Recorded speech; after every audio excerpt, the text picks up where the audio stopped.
freedom to be able to do what you want. I don't like winter time at all. Cold weather, which you've got at the moment. No sun makes you feel very depressed. You are rubbing on my face right now. So when we stayed in France some 18 months ago, I was at an Airbnb property, and there's no other way to say it. The person renting it out had just lied so much on their listing, claiming the place had air conditioning, not mentioning all these stairs and things. And Airbnb just didn't really care. Yeah. Said, we'll give you your money back, but by the time we got to Paris, the French Open was on. The prices, particularly booking forms on websites and calendar fields on contact forms, so often they're coded incorrectly. I can go into more technical detail, but suffice to say they have lots of those graphical pop-up calendars, and they just can't be accessed with screen readers, which is the technology I use to access the internet, to everyone. My needs really don't need to take into account the requirements for a wheelchair, and a wheelchair doesn't need to have grass for toileting their guide dog. So, a property can cater perfectly for one disability and not another. So you're only, setting unrealistic expectations or missing out on potential guests by using phrases like that.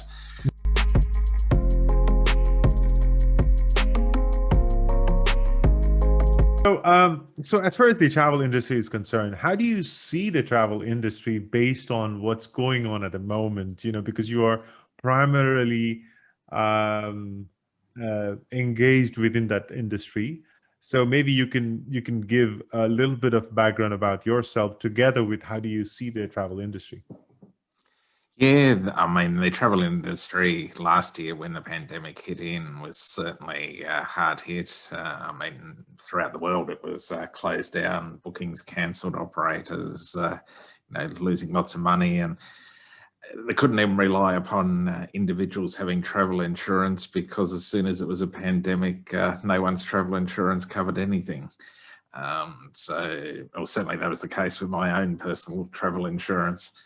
Operators really have had a tough time with mental health and business and finance.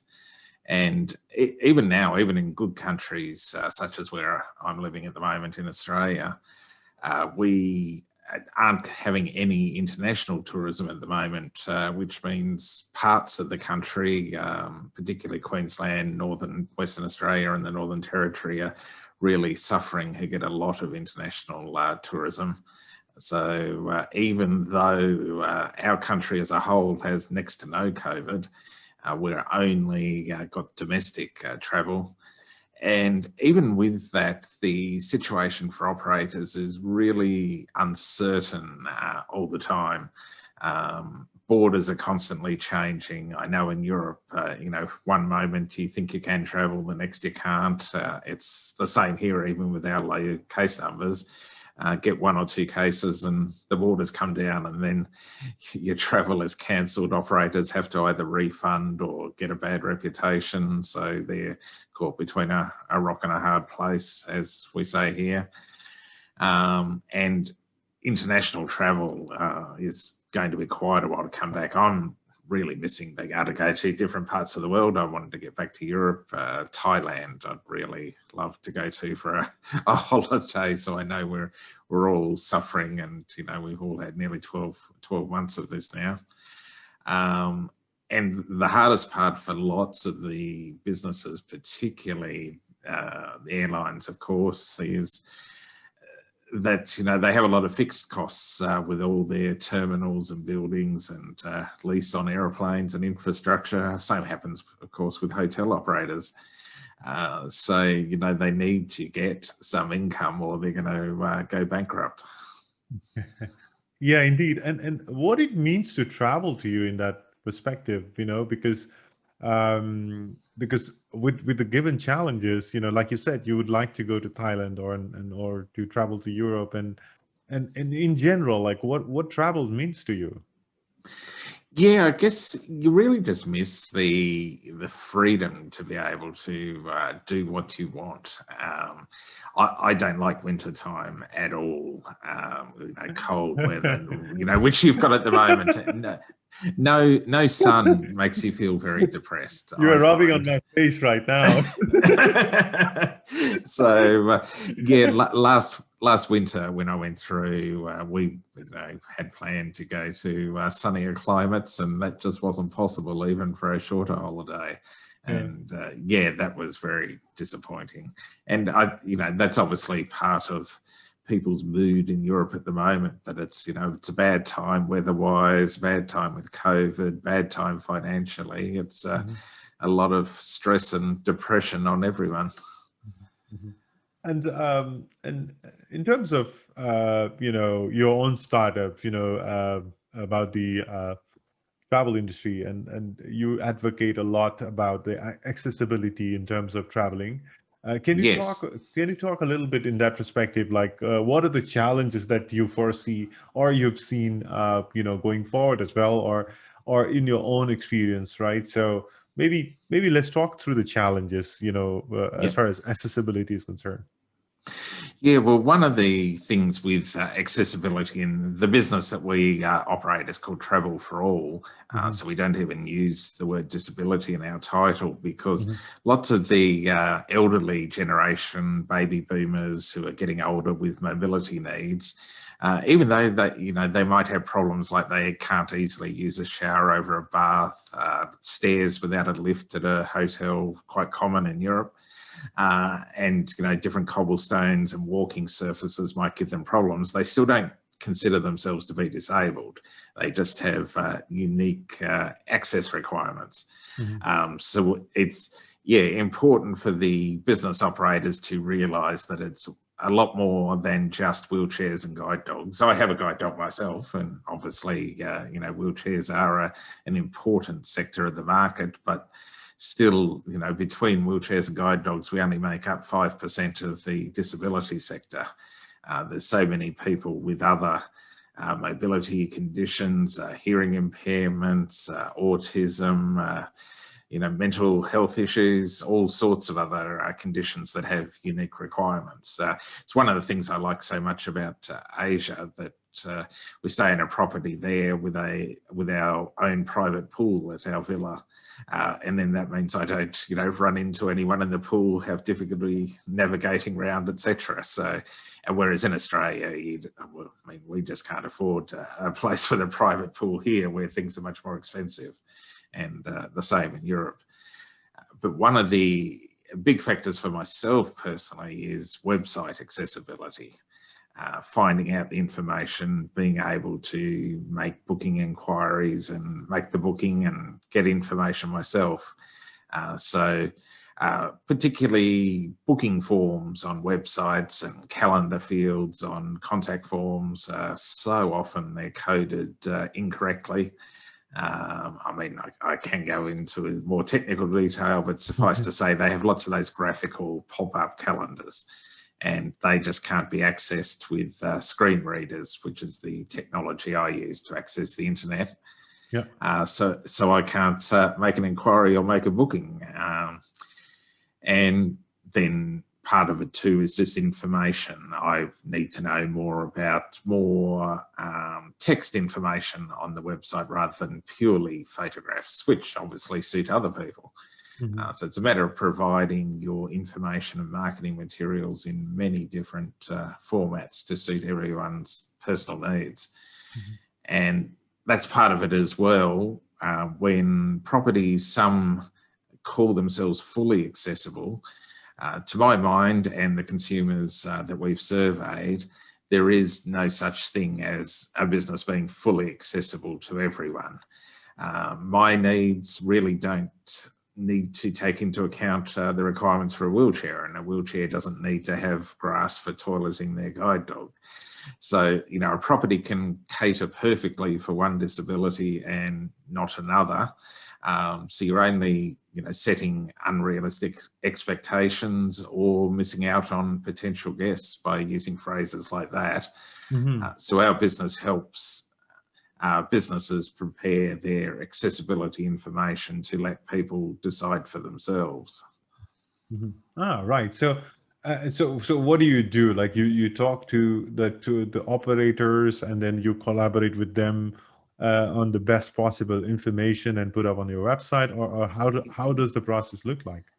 Yes, we give them a combination of training to make them aware of why we're asking for certain information so that they can understand what's behind it, training on customer service for their staff. And then we have, an online toolkit, a form that they can fill out to gather the information that puts together photos, text, video tour. I mean, we're not talking a professional one, just filmed with your iPhone is fine, because we're just trying to communicate so someone can decide for themselves if a doorway or a bathroom is suitable. And then that's all compiled into a listing on our website, as well as a PDF file, so they can then either link to this information in their marketing or use the toolkit that they've created in their other marketing channels. And obviously then our rating and review system is based on the accessibility requirements of the business a lot more than the quality of the food. But I mean, we certainly do look at the quality of service at businesses, because attitude and flexibility are very important. I mean, if a person with some health issues turns up, I know that a lot of properties in Europe, for example, don't have a fridge in your guest room. You might need to store your insulin somewhere cold, or other medication requirements. So property has to be flexible in just accommodating everyone's unique needs. And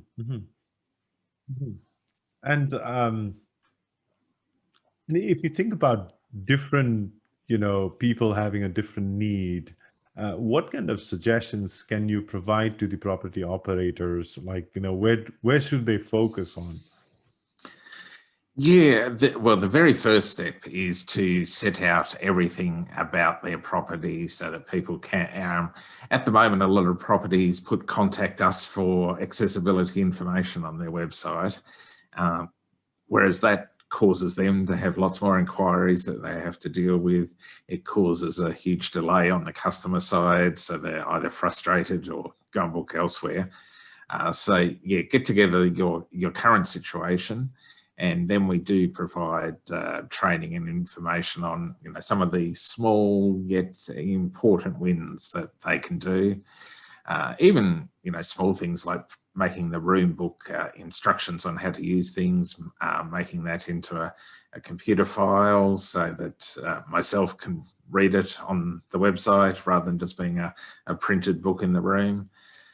When I stayed at a hotel probably a year or so ago that thought they were, wonderfully technologically advanced, the TV, aircon, lighting, electric curtains, all controlled via this touch screen. But they hadn't used a proper tablet with speech, so I couldn't actually access the screen, and my wife had to do all the adjustments in the room, and or when she went out, I had to ask someone to come and adjust something for me. Whereas if they just used either an Android tablet or an iPad that had speech built in, then it would have been easily accessible, or even Alexa could have done all the room controls perfectly fine as well. And adding something like that, if they take it into account with planning, is going to be much easier. And even I saw the other day, Samsung is bringing new TVs out later this year. They're going to have voice control on them. So that will provide some good accessibility features for places that are upgrading. Yeah, indeed. I do have a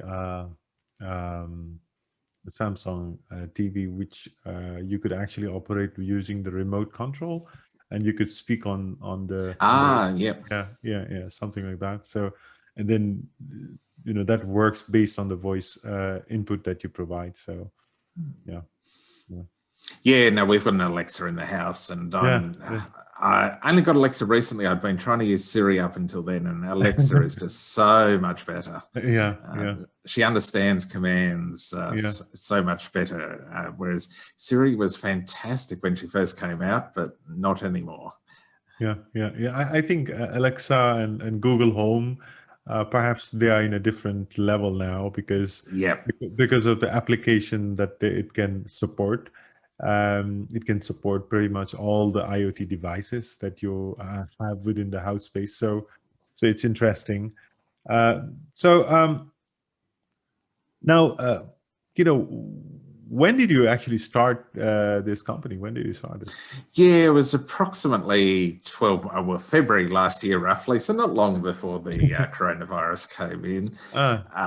So yes, we did have a major period of, we just in fact got a couple of larger corporate clients ready to have work done. And then this came in, so they were deferred indefinitely. One of them has took place last year. The other one is waiting to reassess their business position depending on how tourism picks up. So we had a lot of time not knowing what was going to be happening, and everyone in tourism didn't want to spend money until they knew whether they were going to have customers back again. And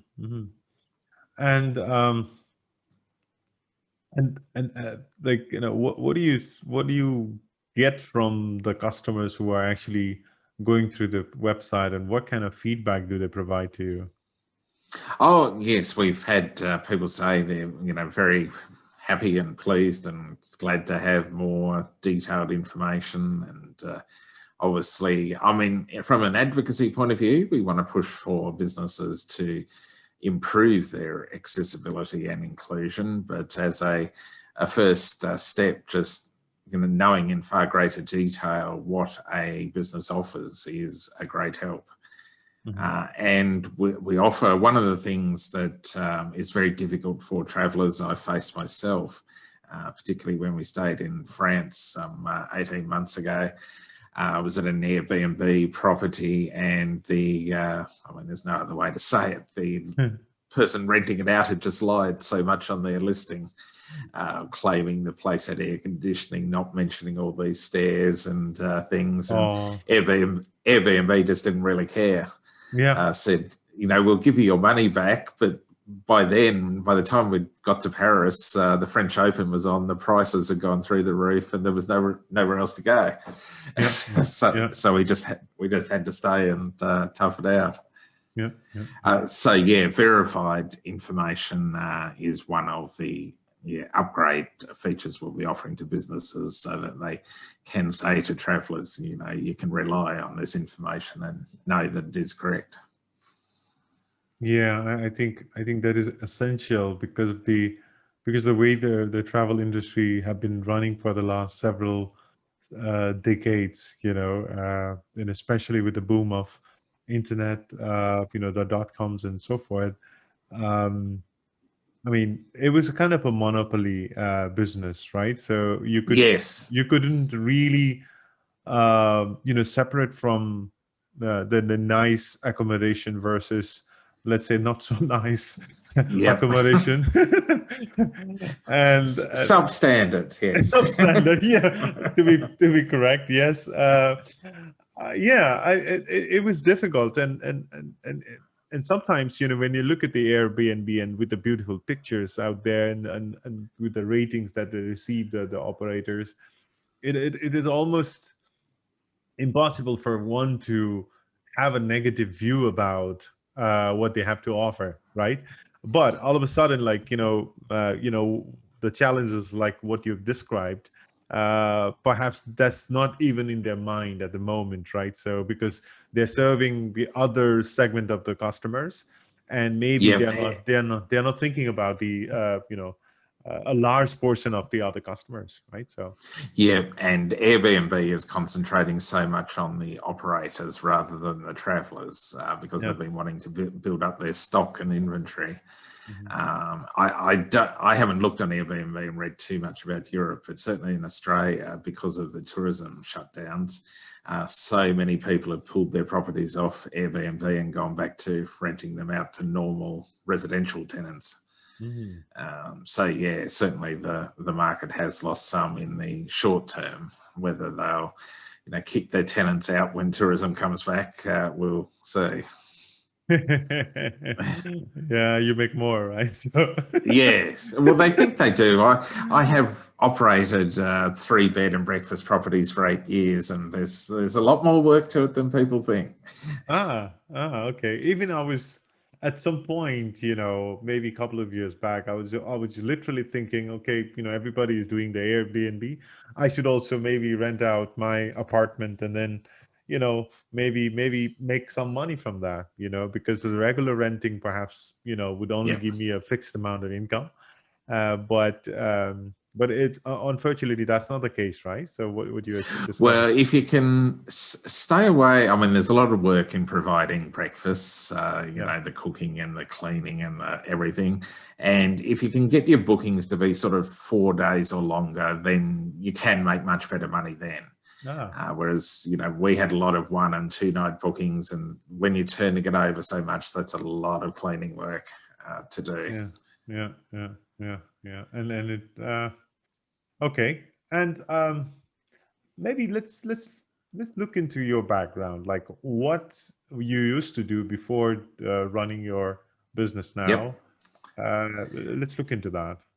Yeah, well, I started out at university. I got a law degree, and then I worked as a lawyer for about 6 years, doing criminal and family law. That was, very enjoyable. Doing a lot of legal aid work, small crime. And I did act in some bigger crime cases as well.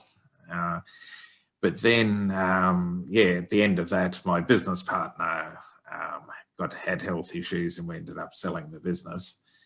I didn't want to stay on by myself, and that was when then got into the bed and breakfast tourist accommodation. We were very, star-eyed, not fully realising how much work there would be, and got into one property, and then over the 8-year time period, we had 2 more, so we did grow. We had 13 rooms altogether, and that was very enjoyable, but really hard work when you're a small business. Then, the phone was on all night in case people had anything go wrong and inquiries. And eventually got to the point where I was just, burnt out. You go to sleep dreaming of the phone ringing and things. And we got out of that. Yeah. Then I did go back into law briefly for about 9 months in a family law practice. And over that time, I've been doing internet work as well, both for the tourist accommodation, online marketing in the tourism sector, and some other side businesses. And then I worked at the tax office in Australia for several years. And then for about the last 9 years or so, been working online with my wife as my business partner. Mm-hmm. And yes, we had a online disability community, a bit like an attempt at another Facebook in a more accessible manner. Mm-hmm. That worked for a couple of years, and then unfortunately, due to not getting enough advertising, we closed that down, and then we've started up this business, travelforall.guide. Mm-hmm. Mm-hmm. Okay. And looking at the website and creation of the website, or maybe the technical aspect, like how you are getting that support. Yeah, look, we've been working, well, the whole site, there's several different ones, and the e-commerce are all built on WordPress. Mm-hmm. And then we use WooCommerce for the e-commerce side of the business. And that's been, great experience with WordPress. It is so much more than a website building platform. With its plugins, you can really do anything. And I do all the behind the scenes IT, dealing with the hosting and modifying things. And my wife does all the visual website design and most of the copywriting on the front end.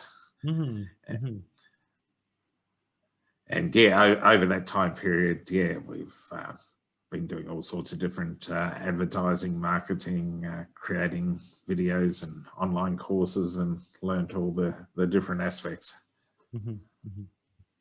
And what do you enjoy, at this moment? Like being a lawyer, did you enjoy more being an entrepreneur and working on your own stuff? Where did you find, let's say more at ease? Yeah, probably, yes, being an entrepreneur.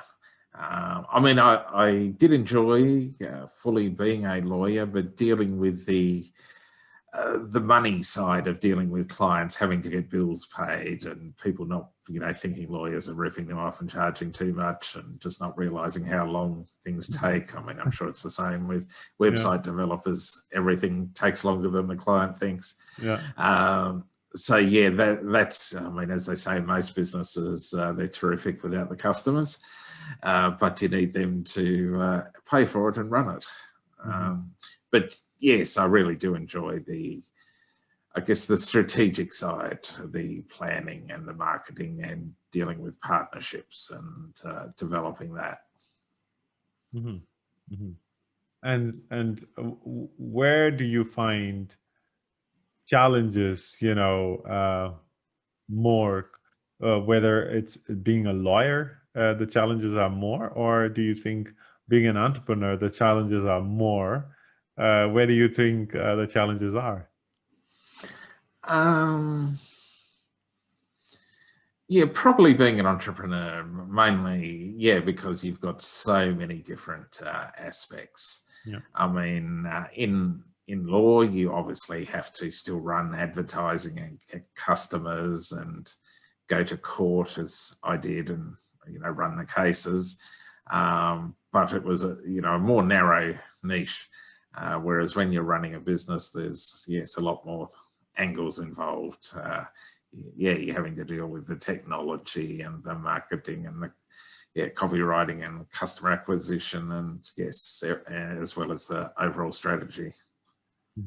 I mean, as the business matures, of course, maybe it'll become more like operating the law firm, where you're not dealing with so many of those things that a new business goes through.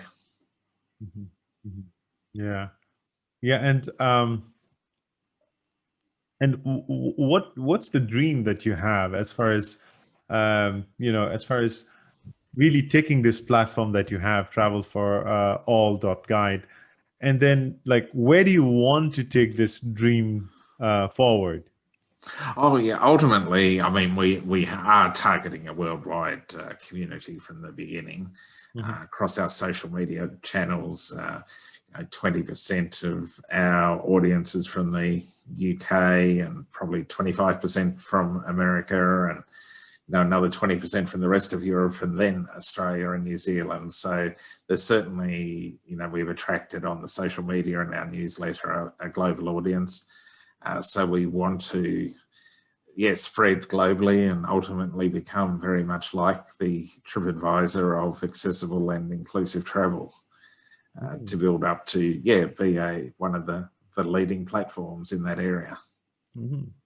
That's a great aspirations to have, because what I clearly see is you have defined where you want to go as far as accessibility platform is concerned. And what are some of the things that perhaps are necessary for you to get there at this point in time? The hardest part at the moment really is a question of labor resources, manpower, getting all the work done, because there's so many different things that need doing, and there's only two of us at the moment. So we need to yes, make more sales to get more money to then be able to employ some people to help us. And that's the rate limiting factor, or we have to find a suitable investor to come on board to help us get started faster. So I mean, the strategy will be the same, but certainly the speed of things would be a lot easier with more people involved. And if you are to convince an investor to come on board, obviously they are looking for high return, and what can potentially be a let's say a enticing factor for the investors onto this particular sector? What are the USP, in general? Yeah, the hardest fact we've had when we've approached investors, both in our previous business was called My Disability Matters, so it had the word disability in it. We've learnt to drop the word disability because investors, the moment they hear that you're focusing on disability, they think it either should be a charity or that there's not enough people who want to pay money. Whereas worldwide, the stats are people with disabilities make up 20% of the population. So, I mean, we're talking 1 billion people plus worldwide. So we think, there's plenty of room to be a major player in the market with tourism. TripAdvisor has so many issues that operators don't like in terms of their reviews and fake reviews and identity issues that are out there to be solved. And we think we can address those and, yes, become a major part of the market.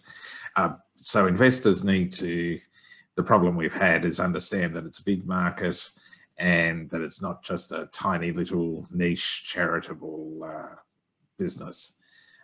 So it's a matter of finding someone who can realise that it's got a lot to gain. And one of the some investors have got great foresight. Zoom that we're using at the moment has embedded accessibility into its product from the very beginning, a lot like Steve Jobs did with the iPhone. Zoom has, networked and communicated with the blindness sector from the very beginning to make sure the product was fully accessible, that our software could use it and read it. They're the only online webinar platform that a blind person can use by themselves to conduct a webinar, host one, easily use. And because of that, when the pandemic hit, they were able to, instantly roll out to schools and universities because they could say to those organisations, you won't be discriminating. Our product works for everyone. Let's go with it. Whereas, GoToWebinar, Citrix, at the time, Google Meet and others just weren't accessible. So Zoom had a huge advantage early on. And the others are still catching up a long way. And they haven't embedded accessibility into their product design like Zoom has.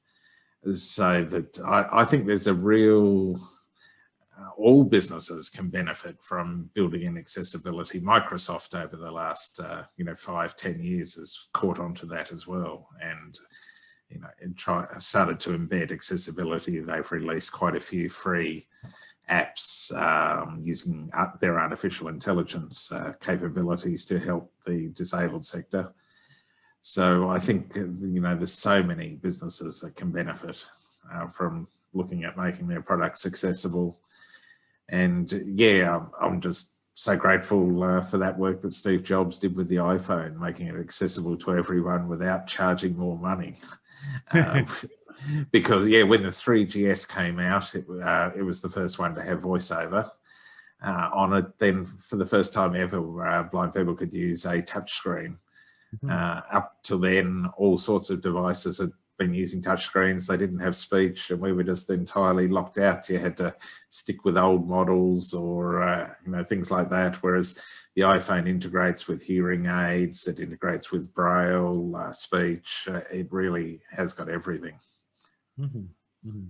Yeah, because I think there are, I mean, there's a realization within the tech sector as well, towards everyone. There is accessibility issues, whether it's a website, whether it's a I don't know, within the office space, there are challenges as such, because when I go to my own, consulting firm, then I don't see those being addressed like it should be, right? So, Mm.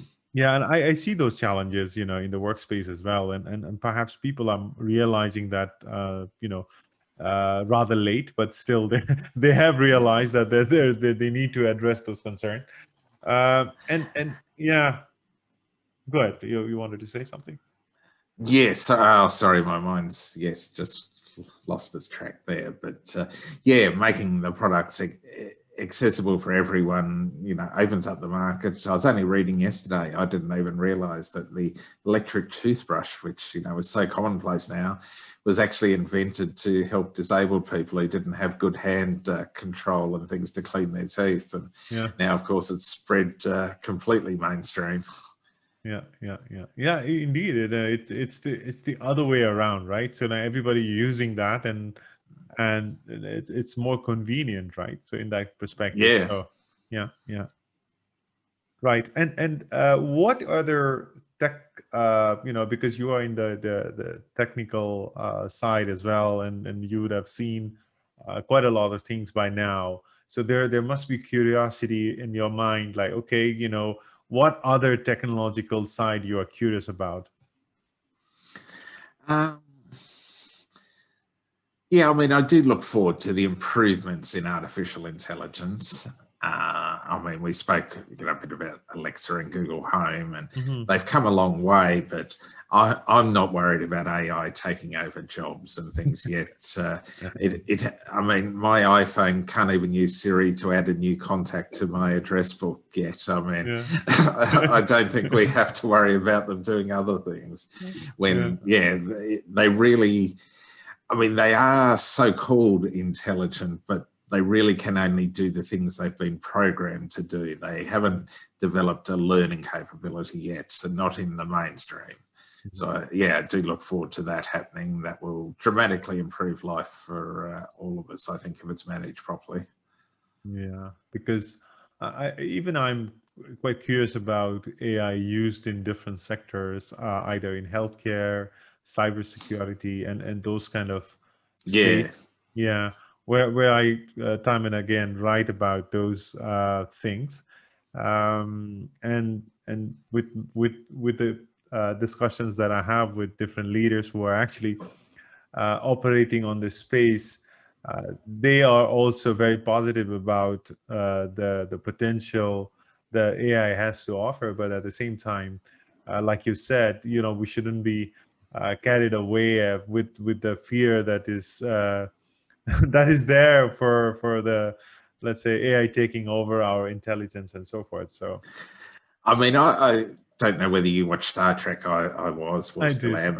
It's a real Trekkie. I mean, I'd love to get someone like Data. That would be the ultimate, to get an android like that. Yes. Yeah. But It's fascinating how people fall for the ideas, how people without thinking can decide on such a big issue, right? So yeah, I I mean, mean, but it yeah. the one thing that I'm following very closely and hoping it spreads to other parts of the world is Estonia, with its e-residency program, where you can become an e-resident of Estonia and create and manage your company remotely and operate under EU rules. It's very tempting, and that is the solution for a lot of people. Unfortunately, here in Australia, Estonia has been classified as a tax haven, so we can't do it. Just because they don't charge tax on retained earnings within a company. You only pay tax in Estonia when you take it out of the company, and Australia thinks that that's a tax sham. So I mean, I personally would like the EU to, sort it out. Well, I mean, I see similar kind of concern with Malta as well. I don't know if that's, Yes. I heard, about the tax issues and so forth in Malta, but I'm not aware. Here in Belgium, we pay very high tax, so Yes, we do in Australia too. Yes. Yeah. Right. Del, it was wonderful talking to you. Yes, thank you. It was very, very wonderful talking to you. I get inspired by what you're doing, and I look forward to seeing you again in the future in a different context, and hopefully you will have more resources to work with to accelerate the progress that you always want to have. Yes, thank you. And obviously, I mean, businesses who want to organise a listing themselves can get in touch with us and we can help them.